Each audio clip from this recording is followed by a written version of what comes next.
नमस्ते, सदा वत्सले मातृभूमि।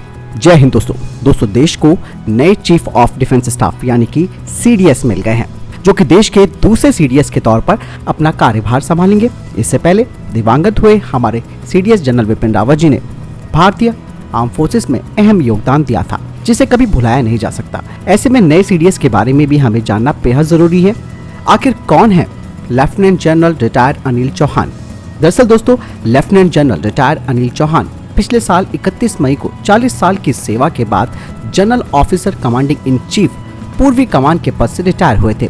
पूर्वी सेना को संभालने से पहले जनरल ऑफिसर देश की राजधानी दिल्ली में सैन्य अभियान के महानिदेशक भी थे। देश के नए CDS lieutenant general retired Anil Chauhan ji का जन्म 18 मई 1961 को उत्तराखंड के पौड़ी में हुआ था। उनकी पत्नी का नाम अनुपमा चौहान है। उनकी एक बेटी भी है जिसका नाम प्रज्ञा चौहान है। राष्ट्रीय रक्षा अकादमी खड़क वसाल और भारतीय सेना अकादमी देहरादून के पूर्व छात्र रहे लेफ्टिनेंट जनरल चौहान को 1981 में 11वीं गोरखा राइफल में कमीशन दिया गया था। लेफ्टिनेंट जनरल अनिल चौहान ने सैन्य संचालन महानिदेशक यानी कि डीजीएमओ के रूप में कार्य किया। जैसे कि मैंने आपको बताया कि वो पूर्वी कमान के general officer commander in chief के पद से रिटायर्ड हुए। सेना की बात करें तो वो पूर्वी सेना के कमांडर थे। पूर्वी सेना को उत्तरी सेना के साथ सेना के दो सबसे संवेदनशील कमानों में से एक के रूप में स्थान दिया गया है। आपको बता दें कि उन्होंने अंगोला में संयुक्त राष्ट्र मिशन में भी काम किया था। 31 मई 2021 को भारतीय सेना से रिटायर होने के बाद भी वे राष्ट्रीय सुरक्षा और रणनीतिक मामलों में अपना योगदान दे रहे थे।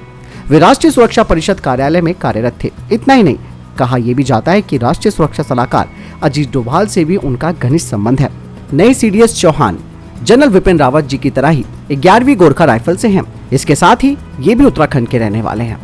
दोस्तों, मैं आपको बताना चाहूंगा कि भारत पाकिस्तान पर सीमा तनाव बढ़ने के बाद बालाकोट एयर स्ट्राइक की योजना बनाने में वे शामिल थे। दोस्तों, लेफ्टिनेंट जनरल अनिल चौहान के पूर्वी कमान के general officer commanding in chief रहने के दौरान पूर्वोत्तर क्षेत्र में उग्रवाद में बड़ी कमी आई थी। बतौर डीजीएमओ वो ऑपरेशन सनराइज के योजनाकार थे, जिसके तहत भारतीय और म्यांमार सेना ने दोनों देशों की सीमाओं के पास उग्रवादियों के विरुद्ध एक संयुक्त अभियान चलाया था। दोस्तों, सेना में उनकी विशिष्ट और शानदार सेवा के लिए लेफ्टिनेंट जनरल अनिल चौहान, जो कि रिटायर्ड हैं, उनको परम विशिष्ट सेवा मेडल, उत्तम युद्ध सेवा मेडल, अति विशिष्ट सेवा मेडल, सेना मेडल, विशिष्ट सेवा मेडल जैसे कई अवार्ड मिल चुके हैं। ऐसे में दोस्तों, देश की सीडीएस की कमान उनके हाथ में आ चुकी है। और सीडीएस का पद आप सब जानते हैं कि कितना महत्वपूर्ण है, जिनके तहत बहुत सारे कार्य किए जाने हैं, जिसमें कि थिएटर कमांड है, रॉकेट फोर्स है, जो कि जनरल विपिन रावत जी का सपना था। इसके अलावा जैविक हमलों से किस तरीके से निपटना है, ये सारी प्लानिंग सीडीएस के हाथों में रहेगी। उम्मीद यही करते हैं कि लेफ्टिनेंट जनरल अनिल चौहान जी भी दिवंगत हुए सीडीएस विपिन रावत जी की तरह ही देश की सेवा करेंगे और देश की सुरक्षा के लिए महत्वपूर्ण कदम उठाएंगे। तो दोस्तों, लेफ्टिनेंट जनरल अनिल चौहान जी का स्वागत किया जाता है। उनके लिए वीडियो को लाइक जरूर कीजिएगा। मिलता नई जानकारी के साथ। जय हिंद, वंदे मातरम।